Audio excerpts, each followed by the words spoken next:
Hello guys, good morning to all of you. This is Magaraj here and now we are going to get discuss about the quark theory, charge at the nucleus and charge in electron.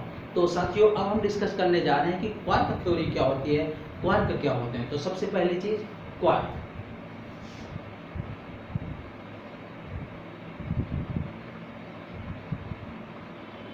देखिएगा, quark are those substances which found in the nucleus and have very low masses। Quark वे पदार्थ होते हैं जिनका द्रव्यमान बहुत ही कम होता है तथा नाभिक में पाए जाते हैं। ओके, तो देखते हैं कि नाभिक में तो प्रोटॉन और न्यूट्रॉन होते हैं, तो ये भी न्यूक्लियस में ही होंगे और क्वार्क से ही मिलकर प्रोटॉन और न्यूट्रॉन का चार्ज डेवलप होगा। तो ध्यान रखिएगा, quark are those substances which found in the nucleus and have a very low masses। Quark वे पदार्थ हैं जो नाभिक में पाए जाते हैं और जिनका द्रव्यमान बहुत ही कम होता है। तो देखते हैं ये क्वार्क क्या है। तो देखिएगा, इनको याद करने की एक ये टेक्निक है। कुछ क्वार्क हमने डिस्कस किए हैं, जैसे टी सी अप, टप्पू चाचा अप और संता बनता डाउन। ये याद करने की ट्रिक है।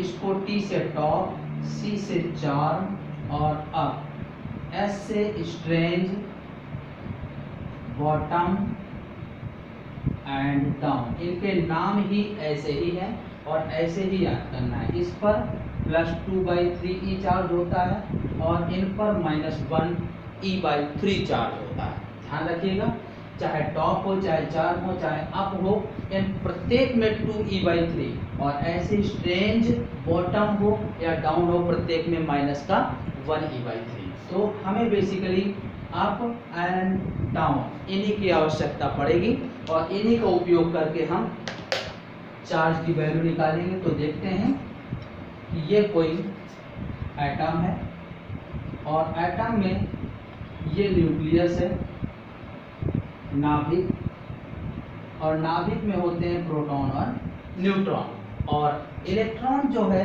ये है, मान लेते हैं ये X है और ये निगेटिव होता है। ये भी इसी चीज से प्रूफ होगा। तो देखिएगा, प्रोटॉन का जो चार्ज है वो बनता है 2 अप एंड 1 डाउन से, ठीक है ना। तो QP = 2 up +2 E/3 +1 down -1 E/3। तो 4 E/3 E/3 3 E/3। तो ये सॉल्व होकर के आ जाएगा +1 E।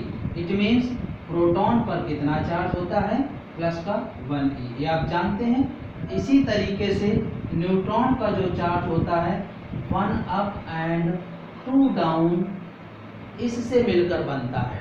तो देखिएगा, Q न्यूट्रॉन 1 अप का है 2 E/3 प्लस का और 2 डाउन का है -1 E/3। तो 2 E/3 -2 E/3 = क्या हो जाएगा, 0। तो इससे पता चला कि न्यूट्रॉन पर चार्ज कितना होता है, 0 होता है। तो ये टेक्निक है प्रोटॉन और न्यूट्रॉन के आवेशों को ज्ञात करने की, charge in proton and charge in neutron. अब देखते हैं, प्रोटॉन बनता है 2/1 डाउन से और न्यूट्रॉन बनता है 1 अप एंड 2 डाउन से। तो न्यूक्लियस पर टोटल चार्ज कितना हुआ, Q न्यूक्लियस का होगा Q प्रोटॉन और Q न्यूट्रॉन, +1 E +0 प्लस का 1 E। ये आ गया Q न्यूक्लियस का। तो देखिएगा, ये क्या है, it balanced by strong electrostat force of attraction और बैलेंस। आप इन दो शब्दों को ध्यान दीजिएगा। बैलेंस का मतलब संतुलित रहता है और किससे, अट्रैक्शन से, प्रबल आकर्षण बल से। ओके, इससे संतुलित रहता है। तो बैलेंस का मतलब क्या है कि जितना मैग्नीट्यूड परिमाण न्यूक्लियस पर होगा उतने मैग्नीट्यूड इलेक्ट्रॉन का होगा। तो Q इलेक्ट्रॉन का जो हुआ 1e ही होगा, क्योंकि 1e इसका है 1e इसका है। लेकिन ये कैसा यहाँ पर है, यहाँ पर अगर Q1 है और ये Q2 है तो ये प्लस है, तो ये कैसा होना चाहिए, माइनस। तो इसी वजह से इलेक्ट्रॉन पर निगेटिव चार्ज होता है, क्योंकि ये बैलेंस है अट्रैक्शन से, और आकर्षण अट्रैक्शन अल्टरनेट चार्ज होने से बनता है। यहाँ पर अगर पॉजिटिव है न्यूक्लियस में पहले से, तो यहाँ पर निगेटिव होगा। तो ध्यान दीजिएगा कि इसी तरीके से जो ये क्वार्क है ये न्यूक्लियस में पाए जाते हैं, नाभिक में पाए जाते हैं, और इनका मास क्या होगा, देखिएगा ये प्रोटॉन और न्यूट्रॉन है, तो इनका मास जो है 1.67 10⁻⁻27 kg, और इसका भी मास 1.67 10⁻⁻27 kg। तो ये 10⁻⁻27 kg की कोटि के हैं, ऑर्डर के हैं।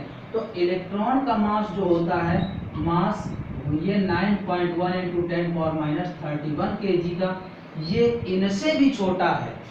ध्यान दीजिएगा, हमने सबसे पहले डिस्कस किया था कि क्वार्क्स वे सब्सटेंस है जो न्यूक्लियस में पाए जाते हैं और बहुत ही लो मास होता है -27, और इलेक्ट्रॉन का इनसे भी ज़्यादा लो मास है, बहुत ही कम मास है, ठीक है ना। तो ये न्यू सीरीज ऑफ क्वार्क्स, यानी क्वार्क की नई श्रेणी माना जाता है, जिसे बोलते हैं लैप्टॉन। यानी ये क्वार्क की एक और नई श्रेणी आ गई जो नाभिक वाले क्वार्कों से भी कम द्रव्यमान होता है। Okay, so its new series name is known as lepton. It means ये माना जाता है कि इलेक्ट्रॉन की उत्पत्ति क्वार्क की नई श्रेणी लेप्टॉन से हुई है, ठीक है ना। तो ये है क्वार्क थ्योरी, ठीक है ना। अब इसी में देखते हैं कि स्वर्ण पत्र विद्युतदर्शी, स्वर्ण पत्र विद्युतदर्शी, इससे हम कैसे आवेश का पता लगाते हैं, प्रकृति का गोल्ड लीफ इलेक्ट्रोस्कोप बोलते हैं इसको।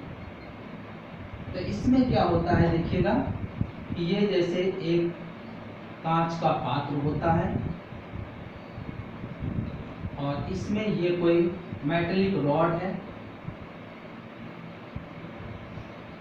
जिस पर ये पॉजिटिव चार्ज है। इस पर क्या करते हैं कि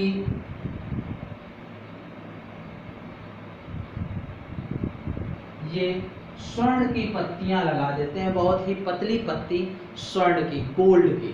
तो ठीक है ना, so these are gold foils, ठीक है ना।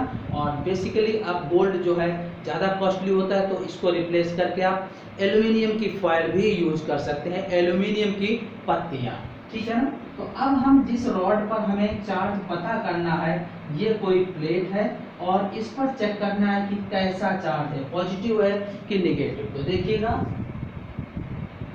ये जो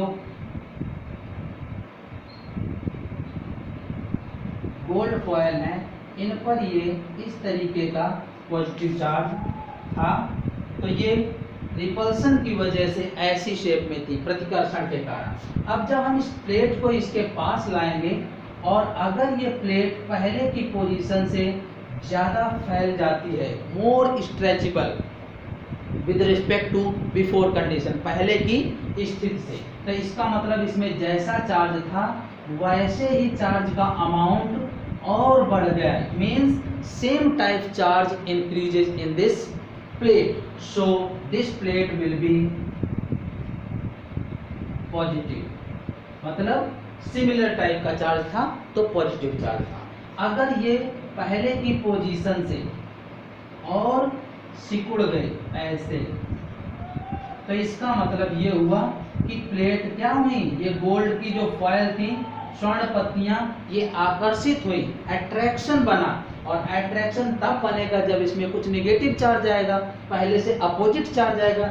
ये मेटेलिक रॉड थी, इस धात्विक क्षण में जो पॉजिटिव चार्ज था, इसके अपोजिट चार्ज बड़ा होगा, डेवलप हुआ होगा, तो इसका मतलब यहाँ पर P कैसी हुई, नेगेटिव चार्ज। तो इस तरीके से हम इस प्लेट को इस इंस्ट्रूमेंट के पास ला करके हम इस पे पॉजिटिवली और निगेटिवली चार्ज का सर्च कर सकते हैं, पता कर सकते हैं। क्लियर?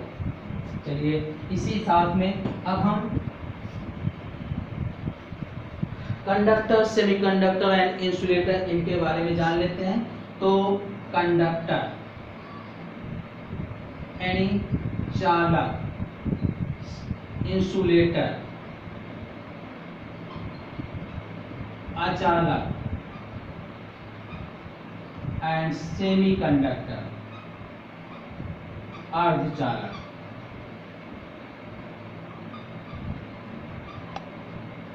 जी तो देखिएगा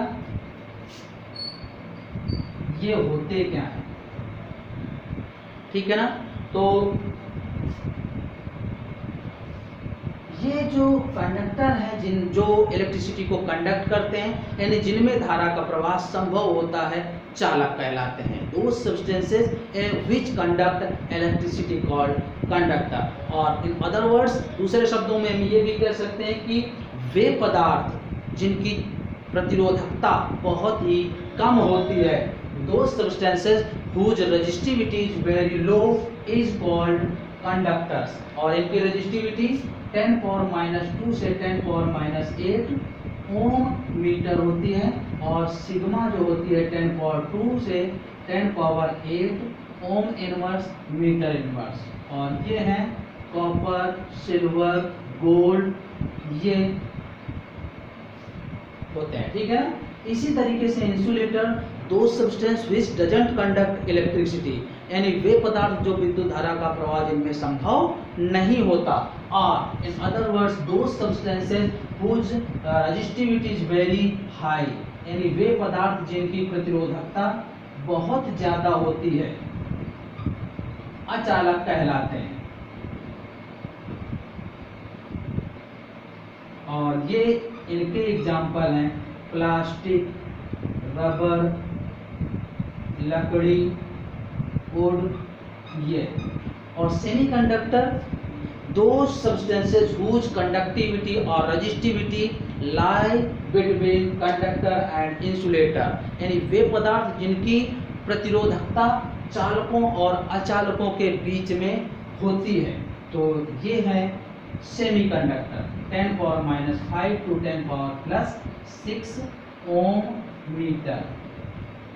तो सिग्मा हो जाता है +5 to 10⁻6 ohm inverse metre inverse. और इनके एग्जाम्पल हैं जर्मेनियम एंड सिलिकॉन, ठीक है ना।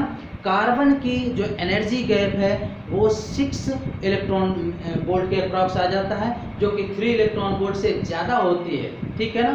और इनकी जो एनर्जी गैप है देखिएगा, कंडक्टर की Eg का मान, ऊर्जा अंतराल 0 होता है। इंसुलेटर की जो होती है Eg का मान, सॉरी ये Eg गैप तो यहाँ तो 0 है, और यहाँ जो है Eg 3 इलेक्ट्रॉन वोल्ट से ग्रेटर होता है, और यहाँ जो 3 इलेक्ट्रॉन वोल्ट से लेस होता है। तो ये ऊर्जा अंतराल का मान है चालक, अचालक और अर्धचालकों के लिए। ओके।